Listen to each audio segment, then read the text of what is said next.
हप्ता आता लवकरच जमा होणार आहे। महिला बालविकास मंत्री आदिती तटकरे यांनी ही माहिती दिली आहे। मित्रांनो, जर तुम्ही अजूनही व्हिडिओ पाहत असाल तर एक गोष्ट नक्की समजा, आजचा हा व्हिडिओ तुमच्यासाठी खूपच महत्त्वाचा आहे। कारण अनेक महिलांच्या खात्यात अजूनही पैसे आले नाहीत। काहींना मागचे हप्ते थांबले आहेत, तर काही महिला 23व्या हप्त्याची वाट पाहत आहे। पण सर्वात मोठा प्रश्न आहे की नेमका 23वा हप्ता कधी येणार आणि ज्या महिलांना अजून पैसे मिळाले नाही त्यांचं पुढे काय होणार। आज आपण कुठलीही अफवा पसरवणार नाही, कुठलीही खोटी तारीख सांगणार नाही, कारण सोशल मीडियावर अनेक चुकीच्या बातम्या फिरत असतात। कोणी म्हणते उद्या पैसे येणार, कोणी म्हणते आज रात्री पैसे जमा होतील, पण आपल्याला अधिकृत अपडेट काय आहे हे समजून घ्यायचं आहे। महिलांच्या मनातील सर्वात मोठी चिंता आहे की मित्रांनो, तुम्ही विचार करा, एका घरात महिला दर महिन्याला या पैशाची वाट पाहते, कारण काही घरांमध्ये हे पैसे घर खर्चासाठी वापरले जातात, काही ठिकाणी मुलांच्या शिक्षणासाठी, तर काही महिला औषधांसाठी हे पैसे वापरतात। म्हणूनच हप्ता उशिरा झाला की महिलांच्या मनात चिंता निर्माण होते। माझं नाव यादीत आहे का, माझा अर्ज रिजेक्ट झाला का, माझ्या खात्यात पैसे येतील का नाही, कुठे जाऊन चौकशी करायची।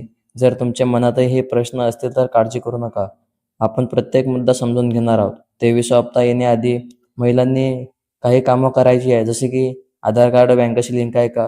मित्रांनो, खूप महिलांची चूक असते, खाते असतं पण आधार लिंक नसते। सरकार डीबीटीने पैसे पाठवत, त्यामुळे खाते लिंक नसेल तर पेमेंट अटकू शकतो। म्हणून एकदा बँकेत जाऊन चेक करा, आधार सेटिंग पूर्ण आहे का ते तपासा, ई-केवायसी पूर्ण आहे का हे सुद्धा पहा। काही महिलांनी अर्ज भरला पण ई-केवायसी पूर्ण झालं नाही, त्यामुळे व्हेरिफिकेशन पेंडिंगमध्ये राहू शकतं। म्हणूनच तुमचा अर्ज अप्रूव्ह आहे का, डॉक्युमेंट योग्य आहे का हे एकदा तपासा। बँक अकाउंट ऍक्टिव्ह आहे का हे सुद्धा पहा। अनेक वेळा अकाउंट इनॅक्टिव्ह असतो किंवा ट्रान्झॅक्शन होत नाही, त्यामुळे सरकारकडून पैसे येते तरी पण जाऊ शकतात। म्हणून पासबुक अपडेट करा।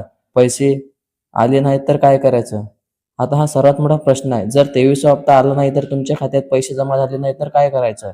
सर्वात आधी तुम्ही पासबुक अपडेट करा, तुमच्या बँकेत डीबीटी चालू आहे का ते विचारा, तुमच्या अर्जाची स्थिती चेक करा, गरज पडली तर स्थानिक कार्यालयात चौकशी करा। मित्रांनो, आता मला कमेंटमध्ये एक गोष्ट सांगा, तुम्ही कोणत्या जिल्ह्यातून हा व्हिडिओ पाहत आहे, पुणे, नागपूर, अमरावती, नाशिक, छत्रपती संभाजीनगर, कोल्हापूर की दुसऱ्या कुठल्या जिल्ह्यातून। आणि अजून एक गोष्ट, तुमच्या खात्यात शेवटचा हप्ता आला का नाही कमेंटमध्ये आला किंवा नाही आला असं नक्की लिहा, कारण पुढे मी सांगणार आहे ज्या महिलांचे मागचे 2-3 हप्ते मिळाले नाहीत त्यांना एकत्र पैसे मिळू शकतात। हा प्रश्न खूप जण विचारत आहेत, त्यामुळे व्हिडिओ शेवटपर्यंत नक्की पहा। आता एक महत्त्वाची गोष्ट, सोशल मीडियावर काही लोक फेक तारीख सांगतात। मित्रांनो, कुठली तारीख सांगितली म्हणून लगेच विश्वास ठेवू नका। जोपर्यंत अधिकृत घोषणा होत नाही तोपर्यंत कुठलीही तारीख फायनल समजू नका। म्हणून मी नेहमी सांगतो की पॅनिक होऊ नका, माहिती व्हेरीफाय करा। मित्रांनो, मला माहिती आहे अनेक बहिणी या पैशाची वाट पाहत आहे, काही महिला घर खर्चासाठी तर काही स्वतःच्या गरजांसाठी या पैशांवर अवलंबून आहेत। म्हणूनच योग्य माहिती मिळवणं खूप महत्त्वाचं आहे। जर तुम्हाला अशाच सरकारी योजना, महाराष्ट्रातील मोठ्या बातम्या, शेती अपडेट आणि रोजच्या ब्रेकिंग न्यूज सर्वात आधी पाहायचे असतील तर चॅनलला सबस्क्राईब करायला विसरू नका। पुन्हा भेटूया पुढच्या व्हिडिओमध्ये, तोपर्यंत धन्यवाद आणि जय महाराष्ट्र।